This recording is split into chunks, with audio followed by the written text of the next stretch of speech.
This is the Rich Dad Radio Show. The good news and bad news about money. Here's Robert Kiyosaki. Hello. Robert Kiyosaki, the Rich Dad Radio Show. The good news and bad news about money. And the reason I'm a little low energy today because I'm talking to my generation, the boomer generation. Because the boomer generation, this is my message to you. If you're like my poor dad, go to school, get a job, but make sure the job had a steady paycheck and a pension. You've been screwed. You drank the Kool-Aid and you're about to get wiped out. So I wish I had good news, but for my generation, a boomer generation, we're in serious trouble because I'm today talking with Ted Siedle, Edward Siedle. We co-authored this book here together. It's called Who Stole My Pension? And Ted Siedle is a former attorney with the United States Securities and Exchange Commission. And he's also America's leading expert in pension looting.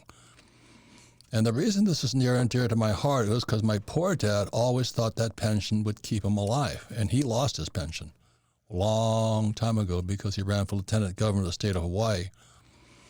And Hawaii is probably one of the most corrupt states in the nation. I mean, Forbes magazine calls it the People's Republic of Hawaii because it's run by the labor unions. Now, I'm not against labor unions, but I'm saying that's what Forbes calls it. And my father, poor dad, was a very honest man, and he couldn't stand the corruption in Hawaii. So in the 70s, he ran for office against the establishment, and he got crushed. So he ran for lieutenant governor as a Republican. He's not a Republican. If anybody was more Democrat or liberal, it was my dad. But he just couldn't stand the corruption. So I was in flight school in Florida at the time, Pensacola, Florida.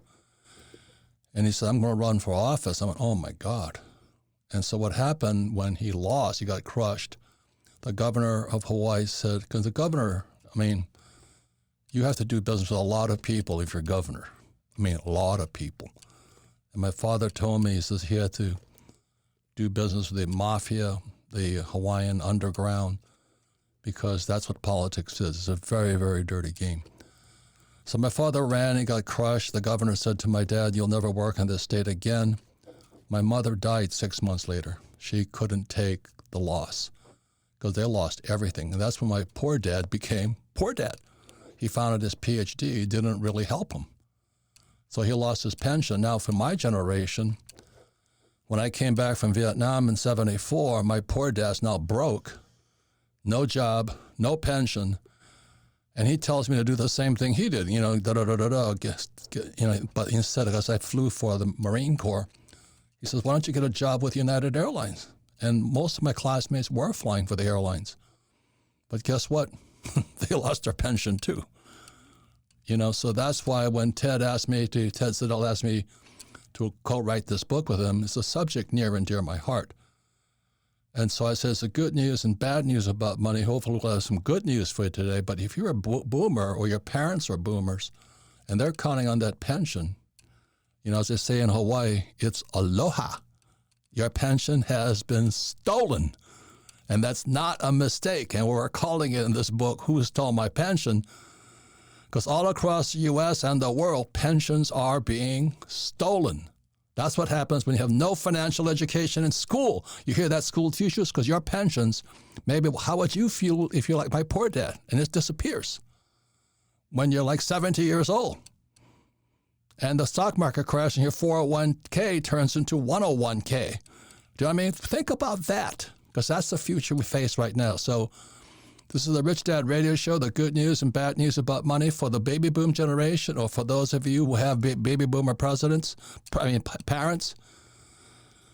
You might be in serious trouble. So pay attention to what we have to say. So Ted, welcome to the program. Thank you, Robert. Great to be here again. Yeah, please give us a quick background, because that's very important, because your past shaped this book also, didn't it? Yes, it did.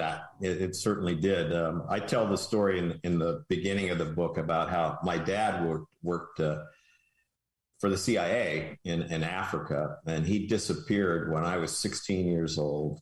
And because he disappeared, because his body was never found, they his estate couldn't be probated. His will couldn't be honored.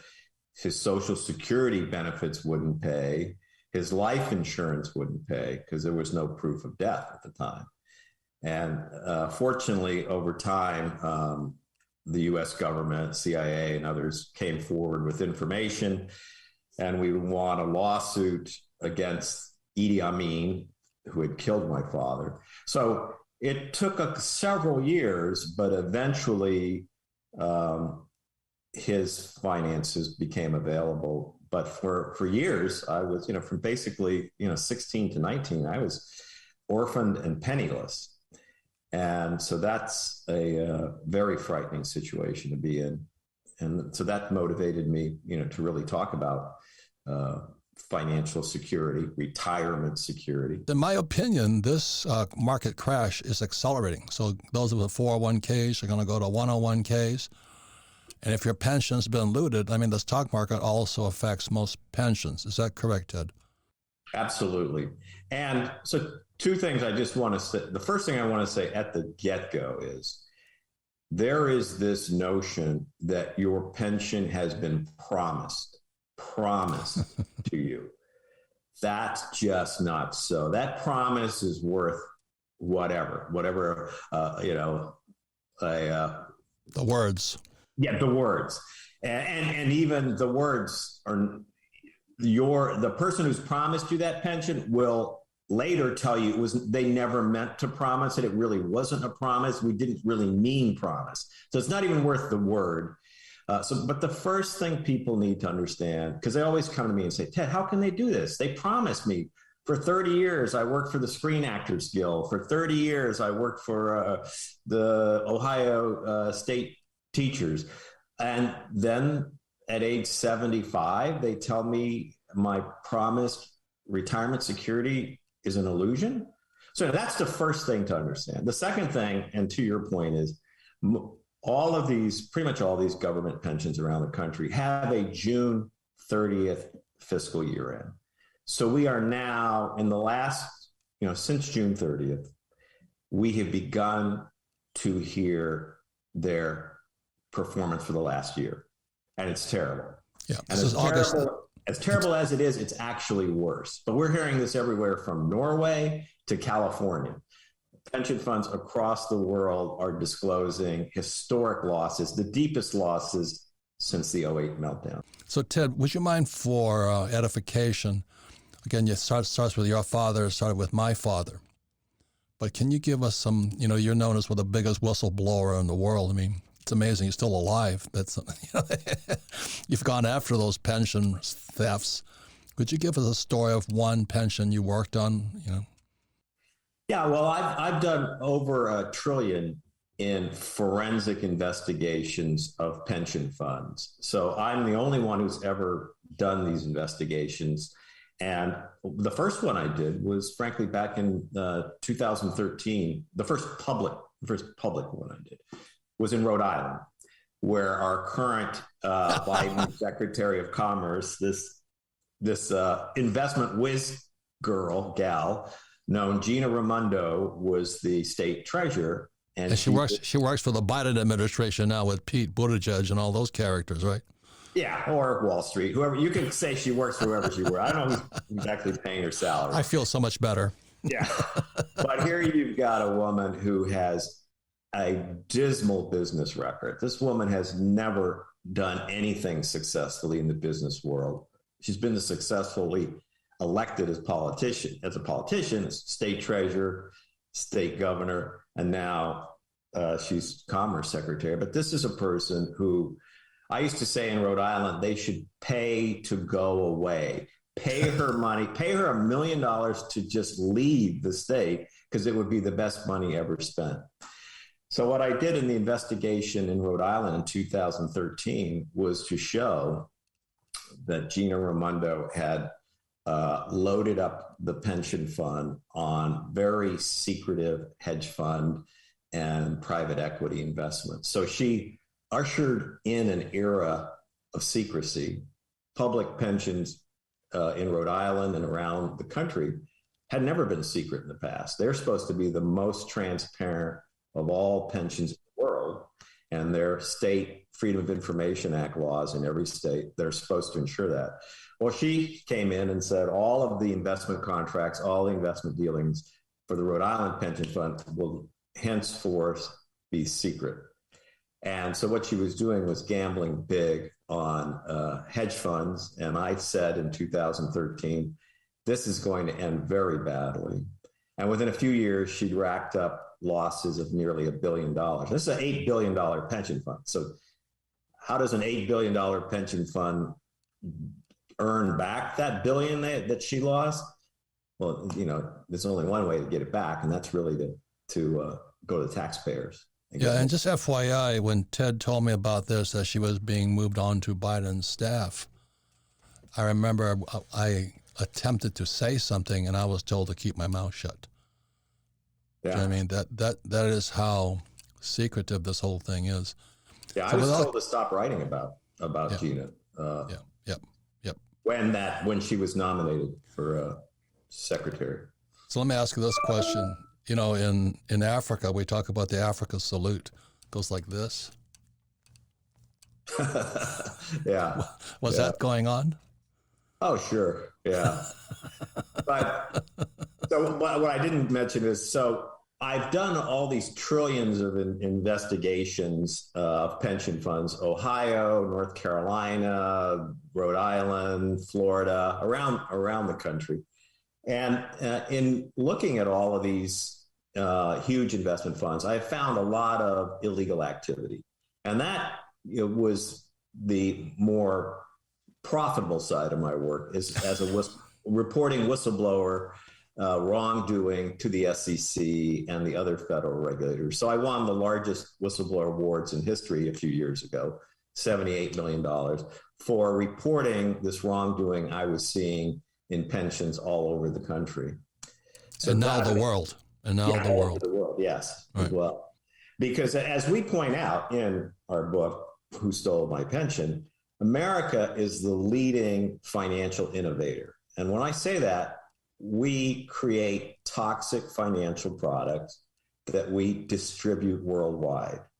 Hedge funds, private equity funds, venture funds, all of that stuff began in America. And then we exported it. Currently, we're exporting it to Australia, Japan, and many of these pensions are being told that these are proven investments that have been sold in the U.S. for 10, 15 years. Well, that's not true. Recently, the faults in these toxic products have become increasingly apparent. True, they've been sold in the U.S. for the last 15 years, but in the last 5 years, the fact that these investments are terrible the chorus is growing, but that's the very moment when Wall Street starts selling the same crap overseas. Yeah, if we can take a walk down memory lane, you started in 2013, but the 2008 crash, they call it the subprime mortgage crash and all that, that was, creative financing, mortgage-backed securities, collateralized debt obligation, they call them derivatives. And today the derivative market is not in the trillions, it's in the quadrillions. And when this baby goes off, it's going to be louder than a thermonuclear device going off all over the world. And if you remember back in 2008, one of the shocking revelations was there were all these mortgage-backed securities right. and derivatives. And lo and behold, they discovered the banks didn't actually own the property, the mortgages. They hadn't done the paperwork. They were selling securities backed by investments they didn't own. I don't know what you call that. I think it's called fraud. But that's a pretty strong term. Yeah, the paperwork just wasn't there. Complex financial products with all that are dependent on all kinds of legal and other edifices that when push came to shove, turns out a lot of those assumptions were wrong. They didn't have title to the property, or the investments weren't properly valued. There was rampant inflated values of residential property and stuff. So all kinds of faults in the system became apparent after 2008. But all of this stuff was being sold globally for 20 years or more. And that's why the repo market collapsed long before the 2008 went down, because the repo market is where you get the collateral. You know, what's real, what's fake. And I saw the repo market collapsing and went, oh my God. And just to prove I'm not, you know, Ted and I are not just blowing smoke here. This is my book here. It's called Rich Dad's Prophecy. And this was written about the same time, 2013. And I said, why the biggest stock market crash in history is still coming. So this was after 2008, and how you can prepare yourself and profit from it. Well, the thing is, in history is still coming, needs to be said, is now here. And it is today. And you watch what's going to happen. They're predicting the biggest crashes, not only in the stock market, but also real estate, gold, silver, everything's going to come down. This is the thing that's a little frightening for my generation, is because we're also sold that big bill of goods. Your house is your biggest asset. Now, the problem with the real estate market crashing, not only is it because a lot of it's debt or credit, that when real estate goes down, it's like a sinkhole. And when real estate goes down, not like so much the stock market, but when real estate goes down, other businesses go with it. And all these guys like, you know, carpenters, people who fix the houses, people sell insurance, car dealerships, it's a sinkhole.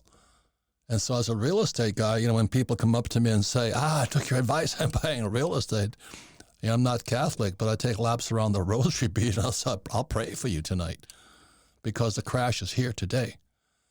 So Ted, would you mind explaining what happened to, you know, my friends flew for United Airlines and they lost their, I think, an ESOP or something, employee stock option plan. What happened to United Airlines pilots?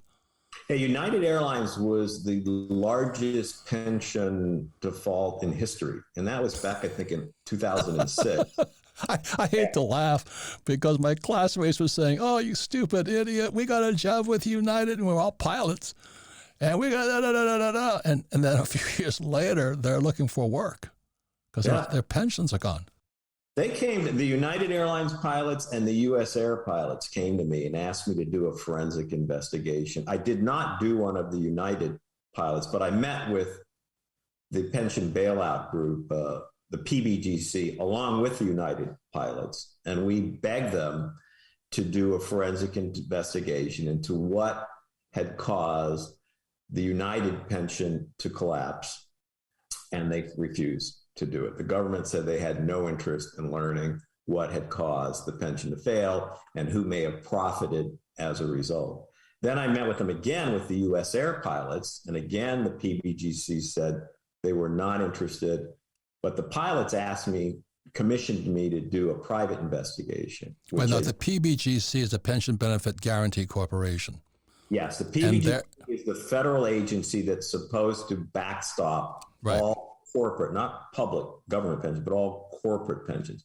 But as you know, the PBGC is at least $50 billion in the hole. Yes. So the insurer of corporate pensions is itself broke. Yes. Yeah. So all you guys that got that safe job with the airlines right now, or driving UPS trucks or whatever you're doing with that pension, I'd pay attention right now. Yeah, their pensions were dramatically cut. And you probably know better than me, but I think the numbers, these pilots were looking at in excess of $100,000 a year in pension benefits. And when the PBGC took over, they were treated basically like flight attendants. I think they capped the maximum. The flight attendants didn't suffer so much because their maximum benefit was, let's say, $40,000, $50,000.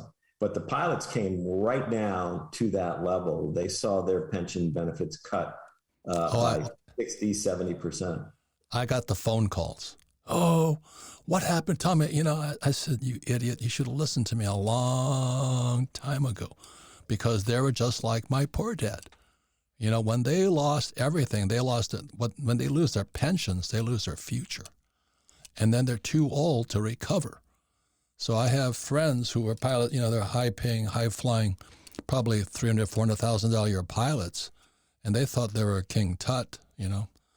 Yeah, and I don't know if you remember back then, but at that time, about 20 years ago, the pilots had a mandatory retirement age of 60. Yep. So if you lost your pension at 60, you're shit out of luck. You're not going to get another job. Now, they have since changed it. I think it's now 65. Ooh. And there's a pilot shortage now, as you may have heard. Yeah. But at that time, it was, if you lost your pension at 59, 60, you could not legally go to work. And so it was a very devastating situation.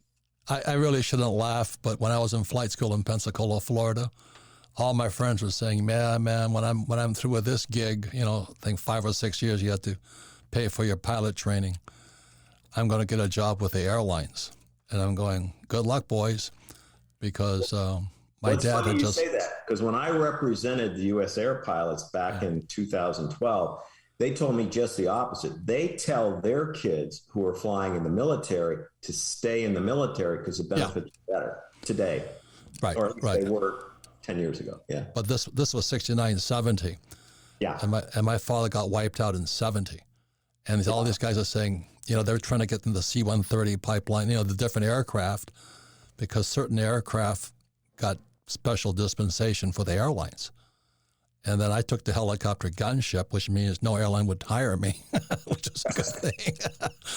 we don't want gunship pilots, because when I said strap in, ladies and gentlemen, I do mean strap in. Anyway, it's kind of walk down memory lane for Ted and myself. We both had fathers who got sucked into the pension stuff. And when we come back, we'll be going to more of what you can do. This is especially important for those of you who are children of baby boomers, because you're going to have new roommates. We'll be right back.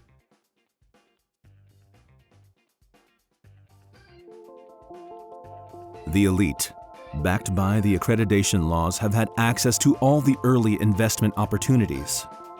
They have had the opportunity to invest in tech companies in the private markets before dumping their winners into the public markets for huge gains. But now you can take back your power. Introducing the Chainraise platform, the platform built for the people, by the people. On Chainraise, you will find blockchain companies, tech startups, real estate deals, and more that you can invest in.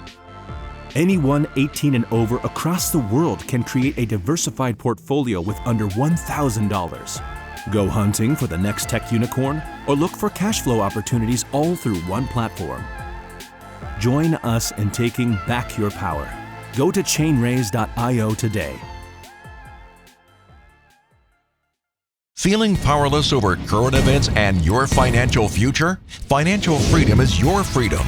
Robert Kiyosaki is the best-selling author of Rich Dad, Poor Dad. Over 40 million people have taken Robert's advice. Now it's your turn. Attend Robert's free virtual wealth building event. Claim your free access now at richdadfree.com. Don't wait, access is limited. Go to richdadfree.com. That's richdadfree.com. Welcome back, Robert Kiyosaki, the Rich Dad Radio Show, the good news and bad news about money. Today we're talking with Ted Siedle. He's a former attorney with the United States Securities and Exchange Commission, and he's America's leading expert in pension loading or looting, and he's a co-author with myself on this book here, Who Stole My Pension? And once again, if you could say, well, I don't need a pension, but if you have parents or grandparents that do, as I said, you're going to have new roommates. Because when that pension disappeared for Ted's father and my father, and we're talking about my fellow pilots, who lost their pensions, it's not a funny thing because you're out of time. So those who are young right now say, I don't have to worry and all this stuff. Well, as I said, you might have new roommates called mom, pop, grandpa, great-grandpa. And you know how much a nursing home costs today? It's about $15,000 a month. So they're going to move out of the retirement home, and you'll be changing diapers at home. So anyway, we'll get Who Stole My Pension? I'd read this book right away. So Ted, we were talking about the life expectancy of an airline pilot. What was it? Yeah, I was very surprised when the pilots came to meet with me. Two things surprised me. One, they said, our pension fund has never been audited. And I said, well, that just can't be true. That just can't be true. They showed me the report, and indeed it had a footnote that this was not a full audit. It was what's called a limited scope audit. That was the first time in 2012, after 30 years in the business, that I became aware that these massive multi-billion-dollar pensions overseen by the government, subject to ERISA, are more often than not, are not fully audited. They get what's called a limited scope audit. And ERISA led to the 401ks, Employee Retirement Income Security Act. Yes. It's like the Inflation Reduction Act they just floated in 2022. And anything they say the act is going to do is going to do exactly the opposite. So in 1974, ERISA came out, which led to the 401k. And suddenly all these school teachers, I was just getting out of the Marine Corps, and all these school teachers are becoming financial planners. I went, voila. And I said, well, that's a really interesting profession. You have the poor leading the blind. What else could you ask for? And today, we're in serious trouble. 401ks are crashing. Pensions are being looted. And then Ted, who warned me about Gina Raimondo, is now on Biden's. I mean, you can't call it a cabinet. It's a clown show. He's up there with Pete Buttigieg, who took maternity leave, and he's our transportation officer. He takes maternity leave during the biggest supply crisis in the world, and he is a supply guy. And, right. and Gina's up there, and we got the warning, don't say anything, going, holy mackerel, who's on Biden's cabinet? I'm going, my God. But anyway, let's get back to, first of all, the PBGC, Pension Benefit Guarantee Corporation, is bankrupt, okay? Yes. It's like Social Security. It has been for over a decade. It's not news. It's been running in the red for the longest time.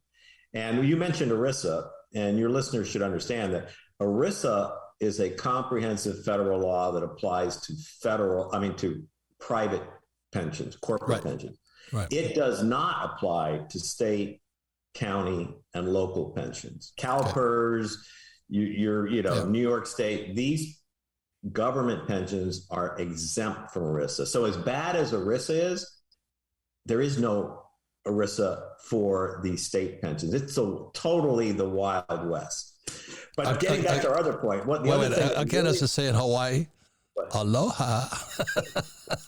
But the other point we were discussing during the break was that the pilots really surprised me, and they said, Ted, how old do you think your average pilot lives until? Because when you talk about pensions, you're talking about longevity, and in any profession, school teachers live so long.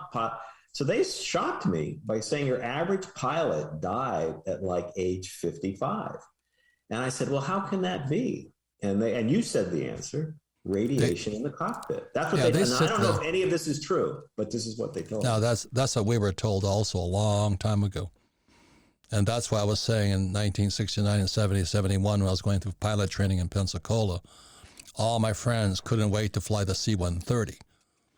And the C-130 is a 4-engine transport, which was a guarantee to go into the airlines. And me, like an idiot, I chose a helicopter gunship, and no airline wanted me. So it was kind of a blessing in disguise. So anyway, that's why I'm 75 and you're approaching 70. We didn't get that high-paying job with a pension. Right.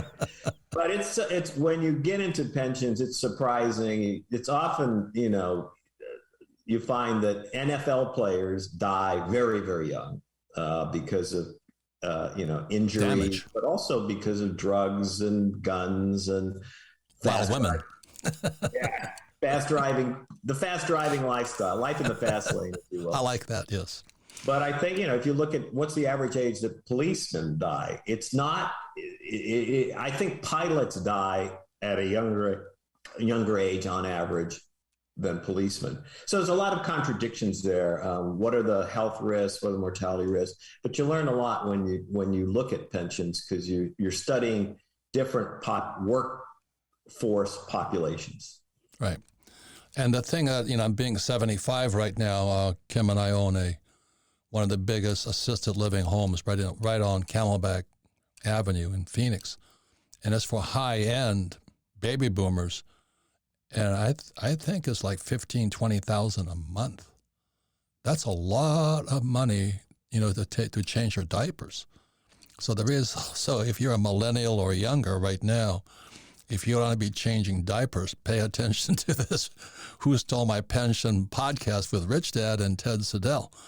So any suggestions for, I think it's too late for the boomers, personally, because when they can't afford their house, because the value of the house is going to come down also, and they can't sell it because the market's so soft, because there's a big sinkhole. Real estate's a big, big sinkhole. Any recommendations for the younger generation if you have parents, grandparents, and great-grandparents who are heading for the old retirement home, your home? Well, one of the things we talk about a lot in the book is the end of transparency at the state and local pensions. So one of the things, the really initial task that anybody who's concerned about their pension has is, can they get access to the information? It is harder today than it was before the advent of the internet to get information about pensions and financial matters. So, we thought with the information age, information would flow to the public faster than ever. That has not happened. Wall Street has made sure, and politicians have made sure that doesn't happen. These pensions are less transparent now than they were 20, 30 years ago. Yeah, but let's talk to the younger generation with parents, grandparents, great-grandparents headed for the big retirement home before the last retirement home in the sky. Any suggestions for the younger generation? Well, I don't recommend anything specifically, but one of the things that, the key thing to understand is that Wall Street and the wealth management industry is basically out there to make money off your money.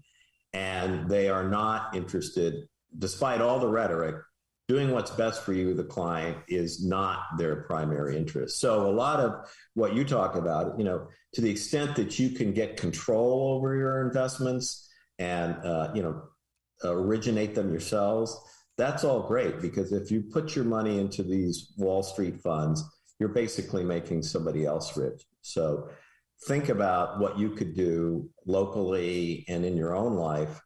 Certainly, entrepreneurialism is a great way to get started. I told my two kids, my hope for them is that neither of them ever has a resume. Because if you have a resume, it's because you're looking for a job. I don't have a resume, and I haven't looked for a job in 35 years, 40 years. So if you can get that sort of entrepreneurial mindset, that there is nobody out there who's going to give you the perfect job, the perfect pension, the perfect retirement security, that's a powerful message. What you do with that message, whether you get into real estate or cryptocurrency, I'm not going to tell you, but I would tell you to have a healthy. What you're saying is take care of your own retirement. Yes. I mean, that's exactly my thing, because you're talking about the resume. I remember my friend was a pilot for Aloha Airlines, and he says, why don't you come down and apply? And I was still in the Marine Corps, and when I went down there, they said, gunship pilot, bye. It was the best thing ever happened to me. They didn't want me because of the way I flew. But anyway, so the good news is I went into real estate. I took real estate investment courses. Today I own a ton of gold. We took a gold company public on July 8th, 2022. We have silver. We had Jim Rickards on, who was giving ideas for, and we check out Jim Rickards' show with Rich Dad, because we have ideas, especially for you younger people. Face it, man, your father, grandfather, great-grandfather out of time, but you still have time, and that's why I speak to the younger generation. And when I hear people saying, well, I've got a 401k or a pension, I said, then you're being set up. That's my opinion. Now, it might work, but I think what happens if the same thing happens to my generation, it happens to you, when you're 65 and you find out there's nothing in your 401k or your pension or whatever it is, it's too late, because the greatest asset you have is your time. I mean, that's what I would say to younger people right now. I wouldn't... we have the cash flow game. We have clubs all over the world.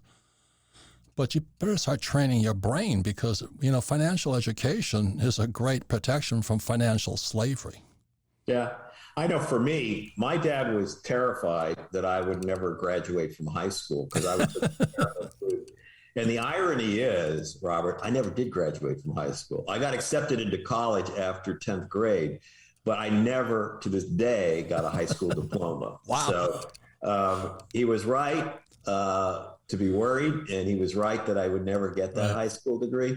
But I went on and did things in a very unconventional way. And I would encourage younger people to think unconventionally, because I call 401ks the great 401k experiment. It didn't work. No. It was sold to Americans to workers as a replacement for a pension, but it was never going to provide the same level of retirement security as a pension. So and it was never meant to be a pension. It was meant originally three-legged stool. Yeah, it was supposed to be a supplemental plan for senior management, and then they went out and sold it as a retirement plan. It's not a retirement plan.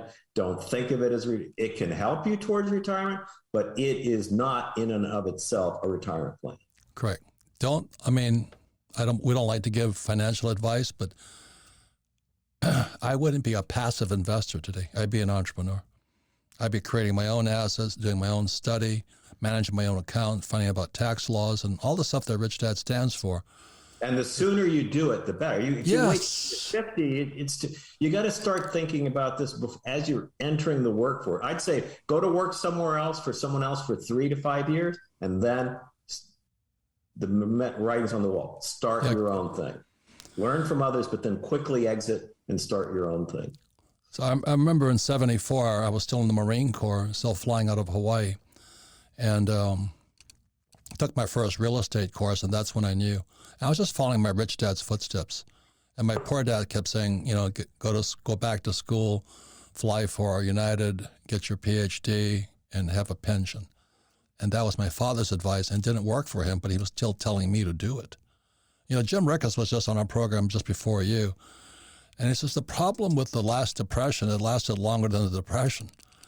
This, he said, the crash of 1930, let's say, lasted into the 60s. Because the memory of how severe it was, the depression. And I think the most important thing a young person needs to take care of today is their attitude, their mind, and their education.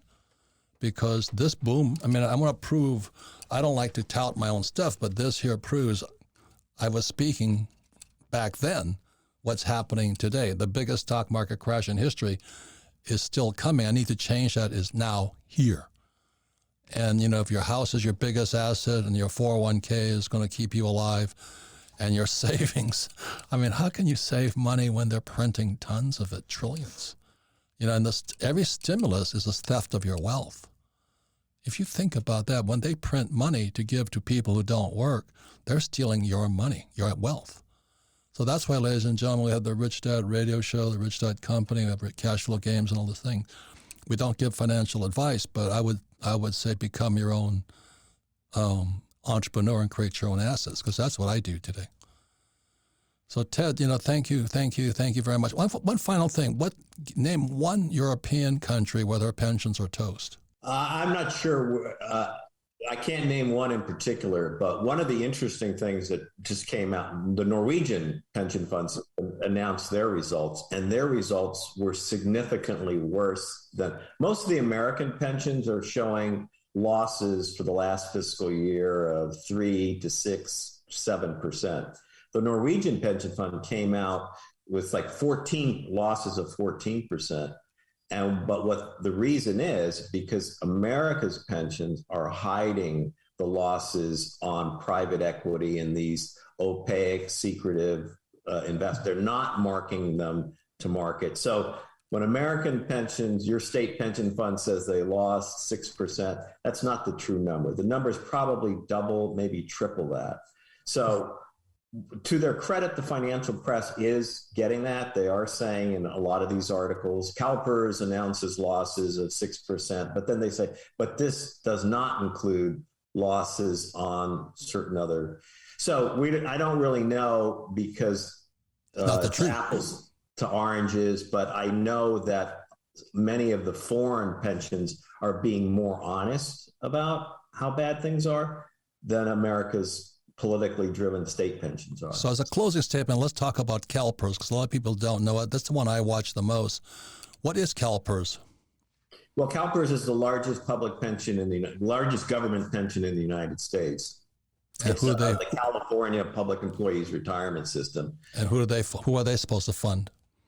Well, they're state workers other than school teachers, and their local pensions that some of their money is at CalPERS as well. But CalPERS used to be known as the biggest and best managed pension in the country. But then over the last 20 years, they have gone through scandal after scandal. Their one board member was going to prison for investment fraud. He committed suicide. Another board member was shot and killed. So there's been a lot of controversy there, and they are no longer the gold standard for anything. If anything, they're the gold standard for misbehavior. And again, this is the largest pension in the United States, and the other pensions look to it for guidance, but it has lost its way. It loses billions and billions every year, and the taxpayers are paying for it along with the workers themselves. Good. So in final words, I want to say this much to everybody listening, is Ted and I learned from our fathers. And if your father is still trying to get a job with a pension or a 401k, I look for other advice right now, because if you're young, your greatest asset is time. And don't wait to be an old guy like our fathers or our generation, Ted's and my generation. We're out of time, and time is your greatest asset. So Ted, thank you very much. Keep up the good work. Keep sending me those disturbing texts. It's a good thing I don't need a pension, otherwise I'd be on suicide watch. Well, my advice to younger people is, you can enjoy your 401k or whatever, or pension, but be skeptical and make plans of your own, like Robert says, because ultimately it comes down to you. And most of these retirement schemes are not the promise that you thought they were. Right. So, ladies and gentlemen, thank you to Ted Siedle, and we'll be right back for our final word. Thank you, Ted.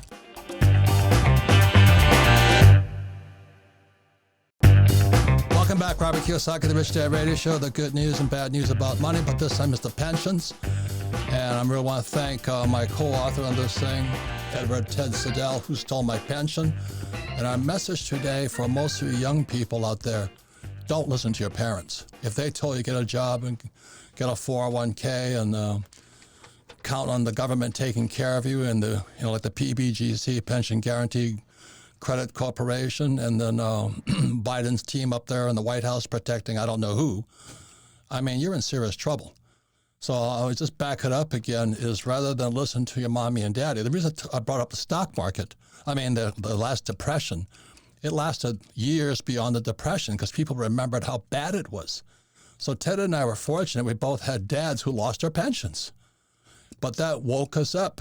And the greatest asset, let's say you're under 50, is your greatest asset today is time. So we at the Rich Dad Company, we don't, if you want to invest in stocks, bonds, mutual funds, ETFs, and all that stuff, knock yourself out, But I'd rather be an entrepreneur. I'd rather be an insider investor. I want to control my own deals. So I just took a gold company public on July 8th, 2022. You can check it out. Richest gold mine in the world, 140 years old. But that's what I do. I don't hope that somebody's going to manage my money for me, because that's what losers do. And so it's not the Rich Dad Show. So who stole my pension with Ted Siedle? Again, he's a former attorney with the United States Securities and Exchange Commission. Like I say, never finished high school, but he just kept going on. The guy's a genius. And he's an amazing man. It's a fantastic book. And again, if you don't want your great-grandparent, your grandfather, your mother and father becoming your roommate, and you have to change their diapers because they can't afford a retirement home, which I do own. Anyway, it's a very expensive retirement home. But your greatest expense is at the end of your life. And if you lose your pension, like at age 50 or 60, you're toast. So please listen, you young people out there, greatest asset you have is your time and your mind, and be careful who you take financial advice from. And to prove I know what I'm talking about is I wrote this book here, Rich Dad's Prophecy. This came up once I saw the 2008 crash. I knew at that moment they hadn't fixed the problem. They made the problem worse. They were floating these things called derivatives, MBSs, mortgage-backed securities, CDOs, collateralized debt obligations. The market crashed. I made a fortune because all the real estate prices crashed. So we went back in and we bought all this cheap real estate. So crashes are really, really good. But I think this crash, it says here, the biggest stock market crash in history is still coming. It's here. This is 2022. It's here. Pensions are crashing. Real estate's going to crash. Gold's going to go down. Silver's going to go down. Bitcoin's going to go down. But it could be the best opportunity of your lifetime if you take responsibility for what's inside your head and who puts it there. So, Sarah, final words. I want to try to explain this because we've had Ted on before, and a lot of the comments are, well, I have a 401k. What am I supposed to do? Or I work for the state. What am I supposed to do? And I think, I think the point is, loser. Think. I think the point is they're screwed. Yes. You cannot rely on those pensions. So I'm going to try. They'll listen to mommy and daddy and the school teachers. Well, yeah, and it's over. I mean, they got into they went to work for the city thinking this is a great cushy job. I work for the city of Phoenix and I'm going to be taken care of. However, Ted, prior to this show, in prep for this show, he sent me this article about the New York State pension, right? And so I just want to read a stat because I want to prove my point. The rising pension costs threaten to strain the finances of the largest U.S. city. New York's financial plan, which was released in June, he said last year's information came out in June, and doesn't reflect the projected increase, already anticipates a $4.2 billion deficit in 2024. So to prove my point, you can't rely on the pensions. So when you say, well, what am I supposed to do? Our advice at the end of that show was exactly what they do. They have time left. You have to take care of your own retirement, which means investing in unconventional, which we don't think is unconventional, real estate, gold, all of the things that the government can't print.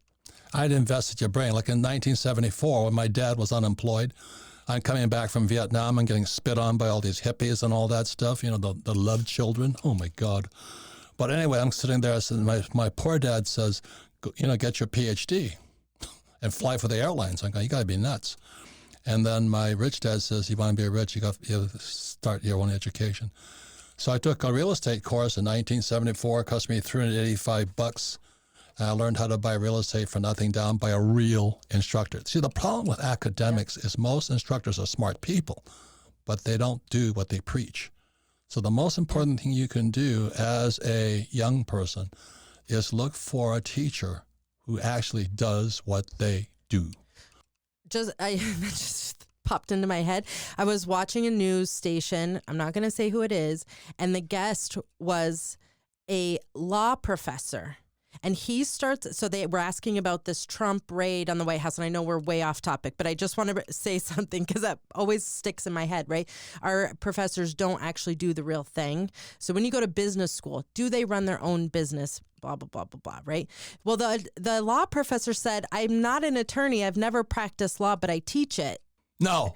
Yes, and they used him as the expert to discuss the Mar-a-Lago raid. Which violated the Fourth Amendment. You cannot just search somebody's house. So again, back to our point about credible sources and who we listen to. Do you want to take advice from someone who's never practiced law? Not really. Like you don't want to take. I wouldn't want to take flight instruction from a college professor who never flew. Exactly. So. Be careful who your teachers are. You have nothing but time. Take control of your own retirement. And every time you bring up school, I was following my poor dad's advice. So I'm flying for the Marine Corps, still in Hawaii. And I was stationed in Hawaii. And I went to take an MBA program. And I got kicked out of that program also. Well, number one, I walked into the class with a Marine uniform on in 1974. No, 73. You don't do that. Mm-hmm. I got spit on, harassed by all these hippies who became school teachers and attorneys and all that stuff. But then the accounting teacher, he was teaching me accounting. And I'm not an accountant, but he didn't know what he was talking about. So if you look at the cash flow board game, that's real accounting. That's called entrepreneur's accounting. Income statement, balance sheet, statement of cash flow with the auditor on it. That's real accounting. And so I'm sitting there getting spit on by all these hippies. They're now baby boomers. and they're probably out of a pension. But anyway, and I questioned my accounting teacher. And my accounting teacher said, he says, what qualifies you to teach me accounting? He says, I'm an accounting teacher. I said, well, do you run a business? He goes, no. I said, well, how can you teach me? And with that ended my MBA program. So, ladies and gentlemen, lesson number 1 for Rich Dad, choose your frickin' teachers wisely. Your greatest asset is the time you have left. And if your mommy, daddy, grandfather, granduncle, and all that move in and you're changing their diapers, just remember, they probably listen to their mother, father, and school teacher. Thanks for listening to Rich Dad Radio program.